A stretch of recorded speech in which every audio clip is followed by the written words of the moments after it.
Captain stared at the object floating in the darkness of space. It was massive, larger than his ship, and it pulsed with a soft blue light. Nothing like it existed in any human database. His crew had traveled farther from Earth than anyone in history, and now they had found something impossible. "What are we looking at?" asked his navigation officer. Leaned over his console, his fingers dancing across the holographic displays. "It's a beacon, sir. Definitely artificial. The mathematics in its signal are beautiful. Whoever built this wanted to be found." Dr. Park moved closer to the main viewport. As the ships, she had spent her entire life dreaming of this moment. First contact. Her hands trembled slightly as she adjusted her glasses. "Captain, I recommend we respond to their signal. This is what we came out here to find." Nodded slowly. The Horizon had left Earth 6 months ago, the first human ship capable of faster-than-light travel. Their mission was simple: explore, discover, and if they were lucky, find proof that humanity was not alone in the universe. Now that proof floated right in front of them. "Send a response, let them know we're here." The wait was not long. Within minutes, the beacon's light changed from blue to green. Then space itself seemed to tear open beside it. A ship emerged, sleek and elegant, nothing like the angular design of the Horizon. It was beautiful in a way that made human engineering look primitive. "They're hailing us," said, his voice tight with excitement. The flickered to life. The being that appeared was tall and slender, with skin that shimmered like oil on water. It had 4 eyes arranged in a diamond pattern on its face. When it spoke, the words came through in perfect English, translated by technology far beyond human understanding. "Greetings, newcomers. I am Diplomat 7th rank. You have entered the boundaries of Galactic Council space. Your species is now registered. I must speak with your leader." Stepped forward. "I'm Captain, commander of this vessel. We come in peace, seeking knowledge and friendship." This expression was unreadable, but something in its posture made uneasy. It looked tense, almost afraid. "Captain, your species is the 847th to be discovered by the Council. Normally, this is a moment of celebration. However, preliminary scans of your ship and its crew have revealed anomalies." "Anomalies?" Stepped beside. "What kind of anomalies?" "Your neural patterns are unusual. Your species exhibits a psychological trait we have rarely encountered. You dream, Captain, not just during sleep, but constantly. Your minds are always reaching, always seeking, never satisfied with what is. This is concerning to the Council." Laughed nervously. "That's just human nature. We're curious. We like to explore." The eyes all focused on at once. "Curiosity is common among intelligent species, young human. What you possess is different. It is compulsion, obsession, an inability to accept limits. Do you understand how dangerous that is?" Felt his stomach tighten. This was not going the way he had imagined first contact would go. Dangerous to whom? "To yourselves, to others, to the balance of the galaxy." The paused. "The Galactic Council has existed for 73,000 of your years. We have learned that civilizations must grow slowly, carefully, within boundaries. Species that cannot accept limits become threats. You are being classified as a potential threat." "That's ridiculous," said.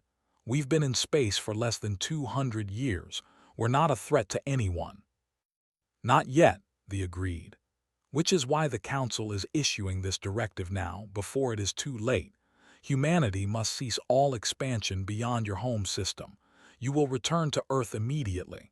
A formal assessment team will arrive within your 6 months. Until then, you are prohibited from further space exploration." Felt anger rising in his chest.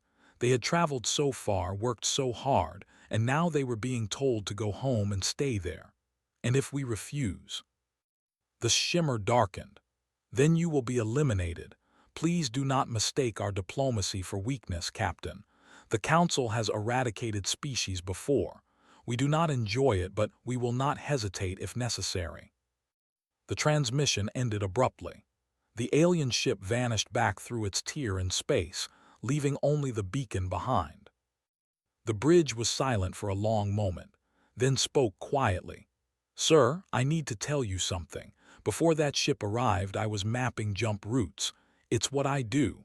I found 17 different paths from here, leading to systems that might support human colonies." Turned to him. "Did you log those routes?" "In my personal files only, not in the main database." Met his captain's eyes. "Sir, humanity already sent out colony ships, generation ships. They left Earth 80 years ago, traveling at sublight speeds. By now, the nearest ones are probably close to their destinations. There's no way to call them back, no way to warn them." His eyes widened. "The Council doesn't know." "No," said slowly, "they don't know. And by the time they find out, those ships will have already landed, already started building colonies." He looked out at the stars, at the infinite darkness filled with infinite possibilities. "They told us to stop exploring, but they were already too late." The horizon turned toward Earth, carrying news that would change everything. Behind them, the beacon pulsed its eternal signal, marking the boundary humanity had just been forbidden to cross. Ahead of them, scattered across the galaxy, 12 human ships continued their long journey toward new worlds, unaware that their species had just been prohibited from the very stars they were sailing toward. Sat in his command chair and wondered what would happen when those ships arrived. Would the Council destroy them? Would humanity accept the prohibition? He knew the answer to that second question already. Humans had never been very good at being told where they could not go. It was, as they had said, their nature. Ambassador stood in the grand chamber of the Galactic Council, trying not to show her fear. The room was enormous, designed to hold representatives from hundreds of species. Most of them were watching her with expressions she could not read. Some looked curious. Others looked worried. A few looked angry. 6 months had passed since the Horizon returned to Earth with news of first contact. 6 months of preparation, debate, and desperate diplomacy. Now the Council had come to Earth itself for the formal assessment. Massive ships orbited the planet, their weapons pointed down at humanity's home. The message was clear: cooperate or die. "Honored Council members," began, her voice steady despite her racing heart. "Humanity welcomes you. We come before you not as threats but as hopeful neighbors. We wish only to learn, to grow, and to take our place among the galactic community." A creature that looked like a floating crystal spoke, its voice like wind chimes. "Ambassador, your species has been studied extensively over the past 6 months. We have reviewed your history, your psychology, your culture. What we have found troubles us deeply." Nodded. "I understand you have concerns. We are willing to address them." "Are you?" A reptilian being with silver scales leaned forward. "Tell us, Ambassador, how many wars has your species fought in the last 1,000 years?" "Too many," admitted. "We are not proud of our violent history, but we have grown, we have learned. The last major war ended over a century ago." "Yes," the crystal being chimed. "You stopped fighting each other and turned your attention outward instead, to the stars. Every species in the Council follows predictable patterns of expansion. They grow until resources become limited, then they stabilize. They find balance. Your psychological profiles suggest humanity will never stop, never find balance. You will always want more." Felt the weight of those words. They were not entirely wrong. Is ambition a crime? Every species here must have wanted to reach the stars once. Wanted, yes. Needed, no. The diplomat from the Horizon encounter spoke now. Other species see space travel as a goal, as an achievement. Humans see it as a requirement for survival. You treat the impossible as merely difficult. This is not ambition, Ambassador. This is compulsion. Back on Earth, in a dark military intelligence office, Sung Lee stared at his computer screen. He had been working for weeks to access the Council's databases, using left by human hackers who had infiltrated their systems. What he found made his blood run cold. 3 previous species had shown psychological traits similar to humanity. All 3 had been prohibited from expansion. The files on what happened next were heavily encrypted, but Sung was very good at his job. The first species had accepted the prohibition for 50 years, then rebelled. The Council had exterminated them completely. 5 billion dead in a war that lasted 3 days. The second species had also fought back. They managed to destroy a third of the Council's fleet before being wiped out. 22 billion casualties. The third species was different. The files simply listed them as disappeared. No explanation, no details, just a note: prohibited species, status, unknown, threat level mythical. Sung everything and sent it directly to Ambassador's secure channel. She needed to know what humanity was facing. In the council chamber, felt her communicator vibrate. She glanced at the message from Sung and felt her stomach drop, but she kept her face calm, her voice steady. Honored Council, I understand your concerns. I ask only that you judge us on our actions, not your fears. Humanity has done nothing to threaten the galactic community. The crystal being's light pulsed. You have done nothing because you lack the capability, but your colony ships concern us. 23 generation ships, launched before you achieved faster-than-light travel, heading toward worlds that are reserved for future species. What do you intend to do with those ships? Mind raced. 23. Intelligence had only confirmed 12. The Council knew more than Earth did. Those ships left decades ago. They're traveling at sublight speeds. They won't reach their destinations for years, perhaps decades. We can recall them if you... You cannot, they interrupted. They are too far away. Your fastest FTL ships would take years to catch them. And even if you could, would your species truly order them to turn around, to abandon their dreams of new worlds? We think not. Said nothing, they were right. The Council deliberated for hours, stood in the chamber waiting, knowing that the fate of her entire species hung in the balance. Finally, the crystal being spoke again. The Galactic Council has reached a decision. Humanity is hereby prohibited from leaving your solar system. Any attempt to do so will be met with immediate and total destruction. Your colony ships will be intercepted and destroyed before they reach their destinations. Automated defense stations will be placed around your system to enforce this prohibition. You have 7 days to comply with all Council directives or face annihilation. Felt like she had been punched in the stomach. Please, there must be another way. We can prove ourselves. We can. The decision is final, Ambassador. The chamber began to empty as the alien representatives filed out. They remained behind for a moment. I am sorry, it said quietly, truly, but you must understand. Your species is too dangerous to be allowed to spread. You dream too much. You reach too far. You cannot be caged by reason or fear or even survival instinct. The Council has seen what happens when species like yours are left unchecked. We cannot risk it again. You're making a mistake, said. Perhaps, but it is a mistake we can live with. Can you? The left stood alone in the empty chamber. Outside, through the massive windows, she could see the Council's ships moving into position. Within days, Earth would be surrounded by a blockade that humanity had no power to break. She thought about the colony ships sailing through the darkness toward their new homes. The crews didn't know about the prohibition, couldn't be warned, would keep going no matter what. Smiled bitterly. The Council was right about one thing. Humans did treat the impossible as merely difficult, and telling them they couldn't do something only made them more determined to do it. The prohibition had been issued. Earth would comply because Earth had no choice. But those ships, those 23 ships carrying humanity's dreams into the darkness, they would never stop. They would never turn back. The Council thought they had contained humanity. They thought they were preventing a catastrophe, but they were already too late.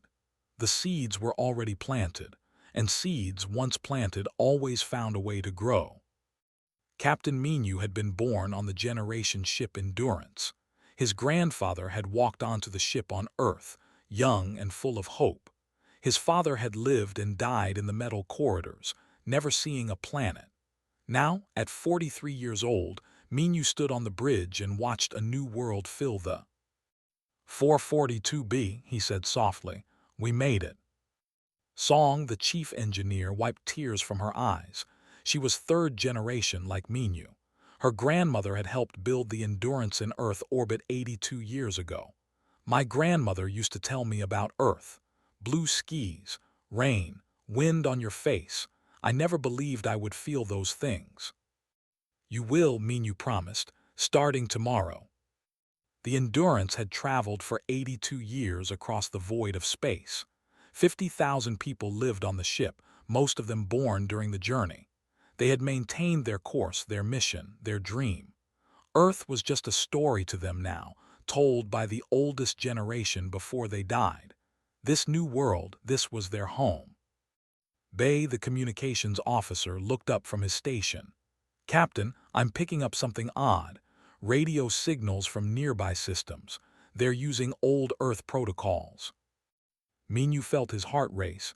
Other colony ships. At least 12 different sources. They made it too. We're not alone out here. The bridge erupted in celebration. Humanity had not just survived the journey to the stars. They had succeeded. Multiple colonies scattered across this region of space. It was more than they had dared to hope. The celebration died when spoke again, his voice shaking. Captain, there's something else. I'm picking up fragments of a transmission from Earth. It's old, maybe 2 years old. It's been bouncing through relay stations, degraded badly. I can only make out pieces. Play it. The bridge filled with static and broken words. A woman's voice, desperate and afraid. Council has prohibited. All ships must. Do not approach. Worlds are restricted. Turn back or destruction. Already too late. Silence fell over the bridge. Minu looked at the planet on the so close now.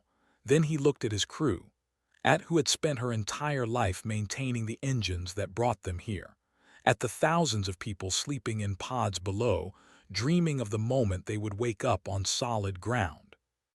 Captain's voice was small. What does it mean? I don't know. Minu pulled up the star charts.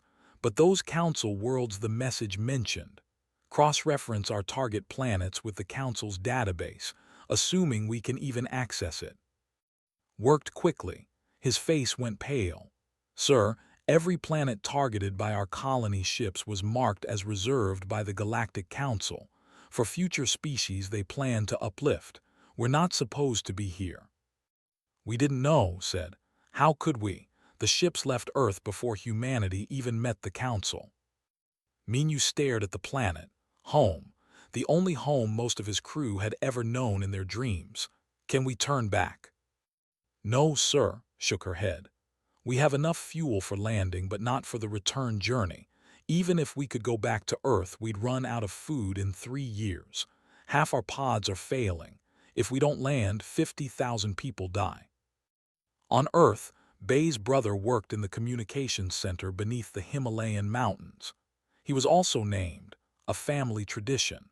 He spent every day trying to send messages to the colony ships, warning them about the prohibition. But the Council's blockade jammed every transmission. Fragmentary messages came back sometimes, bouncing through strange routes, taking years to arrive. Most were unreadable, but every few months one would come through clear enough to understand. This is the Pioneer. We've reached our destination, beginning colonization. Earth, we hope you're proud. Morning Star reporting successful landing. The world is beautiful. Water, atmosphere, everything we hoped for. New Dawn colony established. 6,000 souls on a new world. Thank you, Earth, for making this possible. 12 colonies. 12 successful landings. Tried to warn them all, but his messages never got through the blockade. He could only watch as humanity spread across the stars, unaware that their entire species had been forbidden to do so. On the Endurance, Minu made his decision. He called a meeting of all the senior staff, all the section leaders, everyone who represented the crew. "We have a choice," he told them. "We can try to find another world, but we'll die in the attempt. We can try to return to Earth, but we'll die on the way. Or we can land on 442B, establish our colony, and accept whatever consequences come." An old woman named stood up. She was 90, one of the last people who remembered Earth. "My parents put me on this ship when I was 8 years old. They told me I would see wonders. They told me I would have a future among the stars. I have lived my entire life in metal corridors, breathing recycled air. I will not die the same way. If we must break some council's rules to live, then we break them." The vote was unanimous. They would land. Minyu sent one final message toward Earth, knowing it would never arrive. "This is Captain Minyu of the Endurance. We received your warning, but we cannot comply. We cannot turn back. We cannot die in the darkness. We choose to live. Whatever comes next, know that we tried to do what was right." The Endurance descended through the atmosphere of 442B. The sky was purple, not blue. The clouds were silver. But when the ship landed and the doors opened, the air smelled sweet and clean. The gravity felt right. The sun was warm. 50,000 people walked out onto their new world. They named it New Haven. Across the galaxy, 11 other colonies did the same. They built homes, planted crops, had children. They did not know about the prohibition, did not know about the council's anger, did not know that their existence was now considered a crime. They only knew that after generations of dreaming, they had finally arrived. And they would not leave, no matter who told them to. Minyu stood on the surface of New Haven and looked up at the alien sky. Somewhere out there, the Galactic Council was probably learning about the colonies, probably deciding what to do about humanity's defiance. But it was already too late. The ships had landed. The colonies were established. Humanity had already spread to the stars. You could prohibit them, threaten them, even try to destroy them. But you could not make them unlive their dreams. And that Minyu thought was what made humans different. Not better, not worse, just different. Unstoppable. Dr. Sora knelt in the dirt, carefully brushing away soil from what looked like metal. 3 years had passed since New Haven was established, and in that time the colony had grown from temporary shelters to a real settlement. Farms, schools, even a small hospital. Life was hard, but it was life. Real life under an open sky. Now Sora had found something that might change everything. "Come look at this," she called. Park, the security officer assigned to protect the archaeological team, walked over. He had been a soldier on Earth before joining the Endurance crew. Now he spent his days guarding scientists as they dug in the dirt. It was not exciting work, but he did not mind. Peace was better than war. "What did you find?" "I don't know yet, but it's artificial, definitely not natural." Sora brushed away more soil, revealing a smooth panel covered in symbols. "These ruins are old, thousands of years, maybe more, but someone lived here before us." Over the next weeks they excavated carefully. The ruins were extensive, buried deep beneath New Haven's red soil. Whoever built them had been advanced, perhaps more advanced than humanity. But they were gone now. Only their buildings remained. Then they found the facility. It was underground, sealed behind a door that took 3 days to open. Inside, power still flowed. Lights flickered on as they entered. The air was stale but breathable, and on the walls, written in hundreds of languages, was a message. Sora read it aloud, her voice shaking. "To those who dream, to those who dare, to those who were told no, we were like you once, young, ambitious, prohibited by those who feared our potential. They gave us a choice, stay in our cage or die trying to be free. We chose a third option. We evolved." Stared at the words. "This is from the prohibited species, the third one, the one that disappeared." "They didn't disappear," Sora breathed. "They hid." The message continued. The Council sees the galaxy in simple terms: expansion and restriction, growth and limits. They cannot imagine what we became. We learn to exist beyond their sensors, beyond their understanding. We move through space in ways they cannot detect. We built civilizations they cannot see. We are everywhere and nowhere, and we wait. Wait for what? Asked. Sora kept reading. We wait for others like us, those who dream too much, those who reach too far, those who refuse to accept cages. You who found this message are probably being prohibited even now. Do not fight them directly.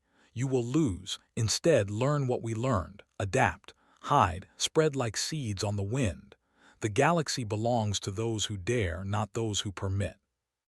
They found more than just messages. The facility contained technology, designs, blueprints. Most of it was too advanced for Sora to understand, but some of it made sense. Shielding that blocked Council sensors, engines that did not create the normal signatures of FTL travel, materials that could not be detected by standard scans. They left us a gift, Sora whispered, instructions for how to survive. She immediately sent copies of everything through the old communications network the colony ships had used. It was slow, using relay stations and old satellites, but it worked. And the Council had never bothered to monitor it because it was so primitive. 12 other colonies received the message simultaneously. Sora's discovery was shared across humanity's scattered outposts in a matter of weeks. Meanwhile, on Earth, a Council investigator named walked through the space station that orbited the planet. Was not naturally named. It had chosen a human name as a gesture of respect. It was like the diplomat who had first met the horizon, but it was different. It had sympathy for humans.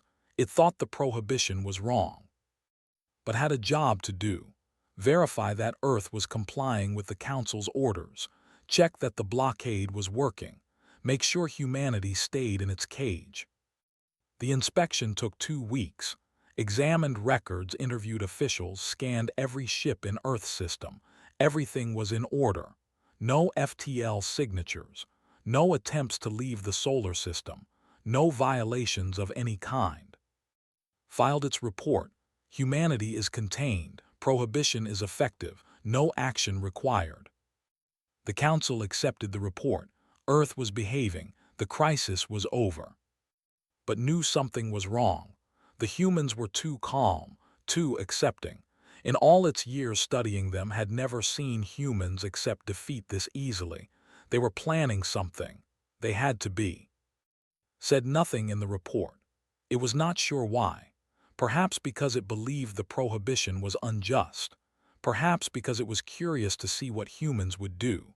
Or perhaps because somewhere deep in its alien psychology understood that trying to cage dreamers never ended well. On New Haven, Sora stood in the ancient facility and looked at the star charts the previous prohibited species had left behind. They showed hundreds of worlds, thousands, places the Council did not know about, places where colonies could hide and grow. They were like us, she said too. They were told they couldn't expand, so they found ways to expand that couldn't be stopped. They didn't disappear. They just became invisible. Can we do the same? Asked. Sora smiled. We already are, 12 colonies. No, wait. She checked the latest messages. 47 colonies now. The Council doesn't know about most of them. The generation ships that arrived kept the information quiet. Every colony that landed sent out smaller ships to find more worlds. We've been spreading for 3 years and the Council thinks we're all on Earth. They're going to find out eventually. Yes, but by then we'll be everywhere. Too scattered to eliminate, too hidden to find, and we'll have this technology to help us stay invisible. Sora touched the ancient symbols on the wall. They thought prohibiting us would stop us, but prohibition just made us more creative. Back on Earth, in the deep underground military complex, Admiral looked at the reports from the colonies. The truth that had not discovered. The secret Earth had been keeping for 3 years. While the Council watched Earth, humans had been building. Not on Earth where sensors could detect everything, but inside the moon, using the blockade's own power signatures to hide their work, creating ships, weapons, technology reverse-engineered from the scraps of information the colonies sent back. Smiled, the Council thought Earth was imprisoned. They did not realize that prisoners with nothing to lose were the most dangerous kind. The prohibition was meant to contain humanity. Instead, it had freed them. No more rules, no more trying to be diplomatic, no more pretending to fit into someone else's idea of civilization. Just survival, just growth, just the unstoppable spread of a species that treated the impossible as merely difficult. The ancient prohibited species had left a message. Sora had shared it with everyone, and now every human colony, every hidden settlement, every scattered group of dreamers knew the truth.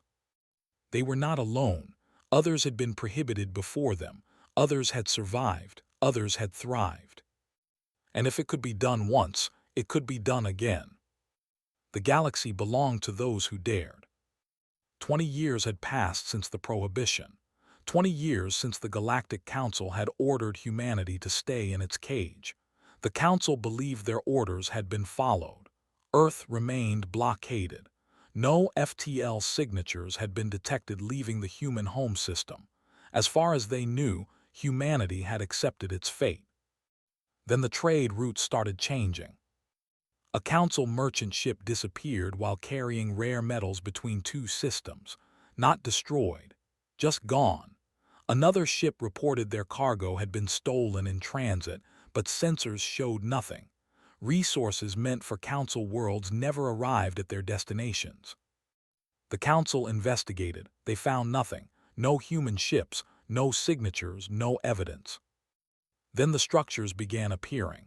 Stations in deep space, built from materials that did not match any known construction methods. They appeared overnight, fully functional, with no record of who built them or when.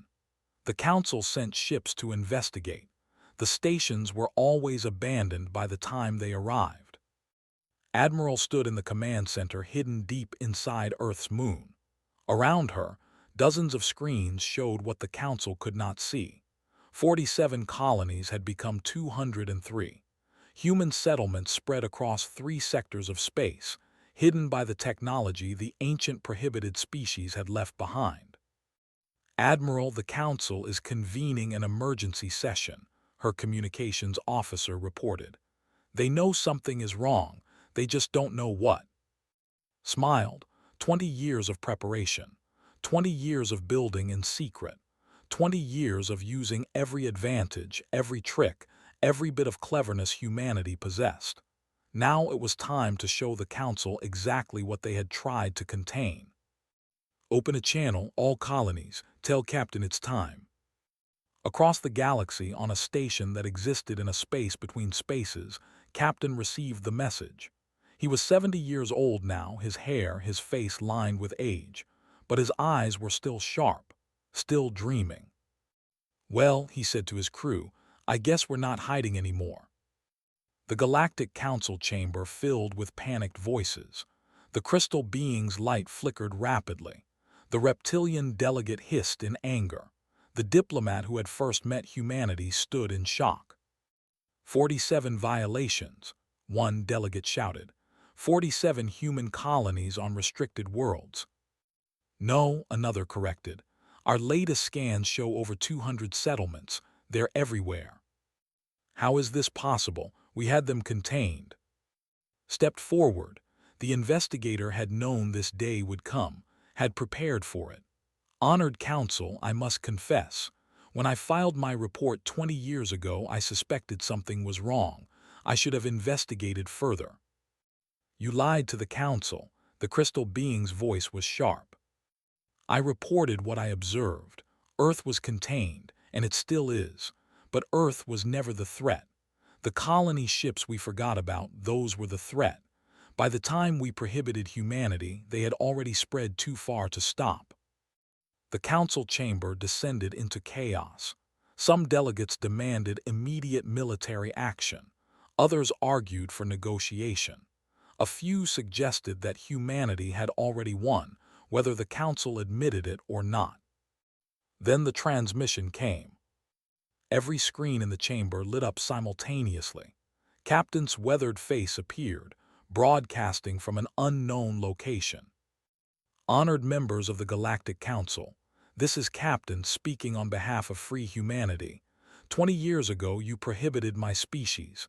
You told us to stop dreaming, stop exploring, stop being what we are. You thought you could cage us. You were wrong. Gestured, and the screen split to show dozens of images. Human colonies, farms under alien suns, cities built with new technologies, children playing under skis that Earth had never seen. You prohibited us when we were one world. Now we are everywhere, 203 colonies, thousands of settlements, millions of humans born free on worlds you never knew we reached. You tried to contain us. Instead, you taught us to hide, to adapt, to become invisible. The council chamber was silent now. Every eye watched the human captain. We do not seek war. We never did, but we will not accept cages. We will not stop dreaming. We will not apologize for being what we are. Paused. You have a choice now. You can try to destroy us. We are ready. 20 years of preparation. 20 years of building weapons you cannot detect with sensors that do not work on us. Fight us and you will win eventually, but the cost will be tremendous. Another delegate stood. You dare threaten the council? No, said calmly. I dare to offer you peace, coexistence. We will follow council laws. We will respect boundaries. We will even pay reparations for the worlds we took. But we will not go back to Earth. We will not give up what we have built. And we will not stop expanding. On New Haven, a young woman named watched the broadcast with her daughter. Had been born on New Haven. She was 20 years old, had never seen Earth, had grown up free under purple skis. Her daughter was 3 years old, the first generation to never even hear stories of prohibition from their parents. Mommy, why are they angry? The little girl asked. Smiled sadly. Because we did something they said we couldn't do, because we dreamed bigger than they thought possible. Are we in trouble? Maybe, but we're free, and that's worth the trouble.